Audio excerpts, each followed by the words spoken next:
रोंगटे खड़े कर देने वाली एक थ्रिलर मूवी है कथा नदी। एक औरत के पीछे पीछे चलने वाला एक फॉल जो लुढ़कते हुए उसे फॉलो करता है जैसे कि उसकी बच्ची है। आधी रात में एक आदमी अपना नवजात शिशु को खोद के जिंदा दफन कर देता है। एक औरत अजगर सांप के साथ अपना बेटे की शादी रचाता है।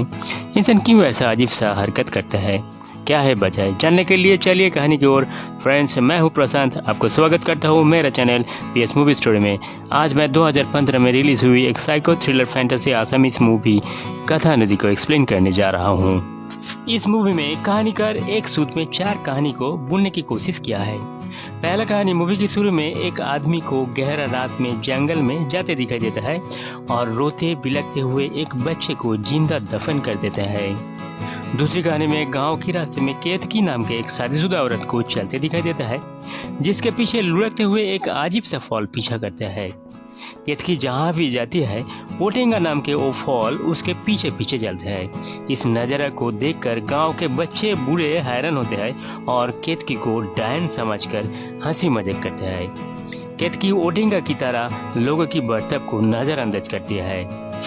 तीसरी कहानी में तेजीमोला नाम के एक 15 साल की लड़की जो पिता को विदा देने के लिए नदी तट पर आते हैं। पिता देवीनाथ व्यापार की सिलसिला में अक्सर दूर देश चले जाते हैं।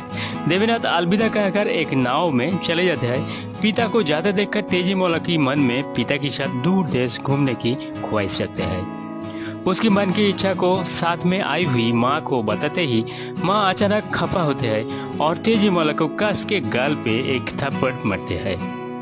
इस बुरा बर्ताव के पीछे का राज ये है कि तेजीमोला उसकी सौतेली बेटी है और जिसे वो चलती है। बेटी की देख रेख के लिए देवीनाथ दूसरी शादी किया था, पर तेजीमोला अब माँ स्नेही का गले का कांटा बन चुका है। अक्सर देवीनाथ की पीठ पीछे तेजीमोला को लांछन करती है। तेजीमोला को सारे दिन घर की सारे काम काज करवाते हैं। तेजीमोला की सहेली खेलने को बुलाने पर माँ से इजाज़त नहीं मिलती, ऊपर से डांट डपर और लांछन मिलती है। सुबह को स्नेही सौतेली बेटी तेजीमोला को लात मारकर उड़ाते हैं और जबरदस्ती गेहूं पीसने को मजबूर करते हैं और खामखा मारते पीटते हैं। रेंगते हुए कीड़े उसके मुंह में ठूस देते हैं। तेजीमोला को पूछने पर स्नेही कहते हैं कि वो देवीनाथ को शादी किया था ताकि उसके दौलत पर राज कर सके, पर सौतेली बेटी के कारण उसके सारे आरमानों पर पानी फेर जाते हैं। अगले दिन में तेजीमोला को दिखाई पड़ता है दिन में हुई पिटाई के कारण दर्द के मारे वो सो नहीं पा रही थी। आधी रात में उसकी सौतेली माँ उसके कोई परवाह न करते हुए घर से निकल जाता है और चलते हुए गांव की एक तालाब में पहुंचा है। एक नाव में वो जब चढ़ते हैं तब वो नाव खुद ब खुद चल पड़ते हैं। दरअसल तालाब की दूसरी तरफ एक रहस्यमय दानव उस नाव को रस्सी से खींचते हैं। परेशानी के कारण पूछने से स्नेही बताता है कि उसके पति सौतेली बेटी को उसके पास छोड़ गए हैं, जो उसके परेशानी के कारण। दानव उसे परेशान के हाल बताते हुए अपना आगोश में ले लेते हैं और सौतेली बेटी से पूरी तरह छुटकारा पाने के लिए एक रामबाण तरकीब बताते हैं। 14 कहानी में एक दिन तेजीमोला को सहेली बन लतिका की शादी का न्योता मिलता है। सौतेली में आसानी से मान जाते हैं और उसकी सबसे कीमती धोने वाली साड़ी निकलकर उसे पहनकर शादी में जाने के लिए कह दिया है। तेजीमोला अचंभित होता है, पर माँ की बुरे मंसूब को अंदाज नहीं कर पाते हैं। स्नेही चुपके से साड़ी के साथ बैग में एक चूहा डाल देते हैं और तेजीमोला को सावधान करते हुए कहा कि साड़ी का कुछ खराब नहीं होना चाहिए। तेजीमोला खुशी में झूमते हुए बनलतिका के घर चले जाते हैं शादी में शामिल होने के लिए। वहाँ जाकर तेजीमोला को पता चला कि बनलतिका के पिता जगन्नाथ एक जंगली अजगर सांप को पकड़ के ले आया है जिसके साथ बेटी की शादी रचने जा रहा है। जगन्नाथ की दूसरी पत्नी फुलेश्वरी लाख मना करते भी नहीं सुनी। जगन्नाथ कहा, मेरा पहला बेटी चंपावती की शादी भी एक अजगर के साथ हुआ था, तब भी तुम बिगन डालने की कोशिश की थी, आखिर में अच्छी तो हुई ना। फुलेश्वरी कही, वो बात कुछ अलग था, वो अजगर सांप नहीं था, वो तो एक देवदूत था, ये मत भूलो। पर जगन्नाथ उसकी एक भी नहीं सुनता है। दरअसल जगन्नाथ की छोटी पत्नी धनेश्वरी की जीत के आगे जगन्नाथ की भी नहीं चलते हैं। धनेश्वरी की लालच और जीत के कारण जगन्नाथ मजबूर होकर ऐसा कांड को अंजाम दे रहा है। गांव की पुरोहित भी मना करते हैं इस शादी ना करने के लिए, नहीं तो अनर्थ होने वाला है। धनसरी पुरोहित को अपमान करके भगाते हैं और दूसरे एक पुरोहित को लाते हैं इस काम को करने के लिए। सारे बात जानकर तेजीमौला परेशान होकर सहेली बनलतिका को पूछी, ये क्या अजीब सा रिवाज है, अजगर साहब के साथ कौन शादी करता है। बनलतिका कहीं परेशान होने का कोई बात नहीं है, पहले भी मेरे बड़े बहन के साथ एक अजगर की साथ शादी हुई थी और शादी के बाद वो अजगर बहन को काफी सारे सोने की गहना दे गया था। इस बातों पर तेजीमौला को तसल्ली होते हैं और खुशी खुशी अपना साड़ी निकलकर साजने संवरने चलते हैं। पर बैग में साड़ी निकलते समय उसकी चीख निकल गई, क्योंकि साड़ी के अंदर से एक चूहा भाग निकलता है और वो चूहा साड़ी की कई जगह काट कर छलनी कर दिया था। डर के मारे तेजीमौला रो पड़ते हैं और दौड़ते हुए घर चले जाते हैं। उधर आधी रात को वही शख्स को और एक दफा दिखाई पड़ते हैं और एक नवजात शिशु को जिंदा दफन करते हुए। ये सिलसिला और एक दफा दूसरे साल भी चलते हैं। 3 साल में 3 बच्चे को इस तरह जिंदा गाड़ देता है। पता चलता है अगले साल उसकी पत्नी मलती और एक बच्ची लड़की को जन्म देती है। रोते हुए पत्नी मलती वो शख्स के पास आते हैं जिसके नाम पुण्य है। मलती कहे, अब तक मेरे 3 बच्चों को चाचा की कहने मानकर मौत के हवाले कर दिया है, पर इस बार मैं नहीं होने दूंगी। मलती प्यारी बेटी को एक नाम भी दिया है भाग्यवती। इस बार बच्ची को किसी तरह खोने नहीं चाहती है। पति पुण्य को समझाना चाहिए कि चाचा काला जादू करते हैं, इसलिए अपना स्वार्थ के लिए हम लोगों की बच्चों को बलि चढ़वाते हैं। पुण्य नहीं मानते हैं, कहा बचपन से आज तक मुझे बेटा की तरह देखभाल करते आई, हमेशा मेरा अच्छा के लिए सोचा है। हर काम को मैं उन्हें बताकर करती हूँ, इसलिए मछुआरे की व्यापार में मेरा इतना तरक्की हुआ, ये सिर्फ चाचा के लिए। तुम डरो मत, चाचा आखिर हम लोगों की भला चाहते हैं। पर मलती की मन की शंका नहीं जाते हैं। चुपके से एक छुरी अपने पास रख लेते हैं और मन में ये ठान लिया कि अगर बेटी को मारने की फैसला देंगे तो चाचा को ही मार देंगे।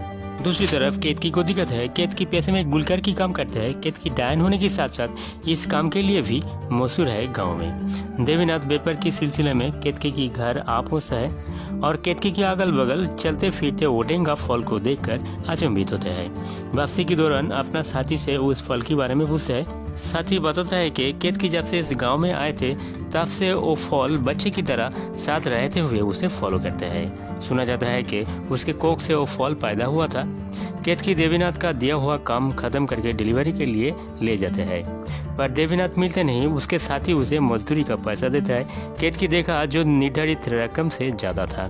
केतकी ज़्यादा पैसा लौटा देने के लिए देवीनाथ से मिलते हैं। देवीनाथ कहा वो उसकी फॉल के बारे में जानना चाहता है, इसलिए ज़्यादा पैसा दिया था। पैसा वापस देकर केतकी चले जा रहे थे। देवीनाथ कहा व्यापार के सिलसिले में उसे ऐसा घटना के बारे में काफ़ी जानकारी मिला। देवीनाथ कुछ अजीब गरीबों कहानी सुनाने लगा। कहा एक औरत को कोख से एक बिल्ली को जन्म हुआ था। एक बार एक अजीब सा अंडा से एक बच्चा पैदा हुआ था। इस बातों से भरोसा करके केतकी देवीनाथ को अपना किस्सा बताने लगी। कहीं उसकी कोख से ये ओटेंगा पैदा होने पर उसके पति उसे डायन समझकर घर से निकल दिया था। उसके साथ वो फल भी फेंक दिया था। वो फल उसे पीछा काटते हुए गांव की नदी तक पर कर लिया था। पहले तो केतकी फल की ऐसा भूतिया हरकतों से डरते थे, पर बाद में मान लेते हैं कि उसकी कोख से निकला शायद उसकी संतान होंगे। तब से वो फल उसके साथ है। देवीनाथ कहा शायद फल के अंदर उसकी संतान है जो रात को फल से बाहर निकलता है। परखने के लिए एक रात देवीनाथ फल की टोकरी की इर्द गिर्द में आटा छिटक कर रखते हैं ताकि बच्चे की पाँव की निशान पकड़ आए। सुबह देवीनाथ की आंख खुली तो देखा फल टोकरी से गायब है। नीचे आकर देखा वो फल केतकी के पास पड़े है। देवीनाथ कहा शायद वो हम लोगों की बात सुन लिया था, पर उसे पूरी यकीन हो गया है फल के अंदर जरूर कोई बच्चा है। देवीनाथ बच्चा को निकालने के लिए एक तरकीब बताता है। आज रात सबसे बेहतरीन खाना पकाने को कहता है और एक थाली में सजा कर परस कर फल को रात में जब सो जाए तब आकर खाने को कहने को कहता है। दूसरे पल में केतकी ओटेंगा को ढूंढते हुए बाहर निकलता है, पर ओटेंगा गायब था, कहीं उसे मिलते नहीं। तब केतकी रो पड़ता है। भले ही वो एक फल है, पर उसके लिए वो अपना बच्चे की तरह था। सारे गुस्सा अब देवीनाथ के ऊपर निकलने लगी। कहीं तुम्हारा कारण मेरा बच्चा मुझे छोड़कर चले गया है। तुम मेरी नज़र से दूर जाओ, आप मुझे मेरा हाल में छोड़ दो। देवीनाथ दुखी मन से चले जाते हैं। अगले सीन में ओटेंगा फॉल को दिखाई पड़ता है। गांव की सुनसान जगह नदी तीर जंगल में घूमते फिरते हैं एक आश्रय ढूंढने के लिए। उदास भरी आवाज में बोल पड़ते हैं, मेरा ये दुखी जीवन लेके कहाँ जाऊँ मैं। मेरा माँ खुद मुझे पहचान नहीं पाए। मेरा तरह दुखी और कौन है। एक ओटेंगा की पेड़ की तले पड़े हुए उसके जैसे बहुत सारे फल को देखकर रुक गए। सोचा अगर उस पेड़ में लटक जाते पेड़ की डालों पर पेड़ की ऊपर चढ़ नहीं पाते हैं। फिर एक लड़की आकर और सारे फलों के साथ उसे भी उठा ले जाते हैं। जब वो लड़की अचार बनाने के लिए फलों को काट रही थी तब ओटेंगा टोकरी से निकलकर भाग रहा था और तब इत्तेफाक से देवीनाथ की दिख जाते हैं। देवीनाथ उस लड़की से मांगकर ओटेंगा को ले आते हैं और केतकी की घर के पास छोड़ देते हैं। ओटेंगा को फिर से पा कर केतकी बहुत खुश होते हैं। उसे उठाकर सीने में लगा लेते हैं और देवीनाथ पर सारे गुस्सा भूल जाते हैं।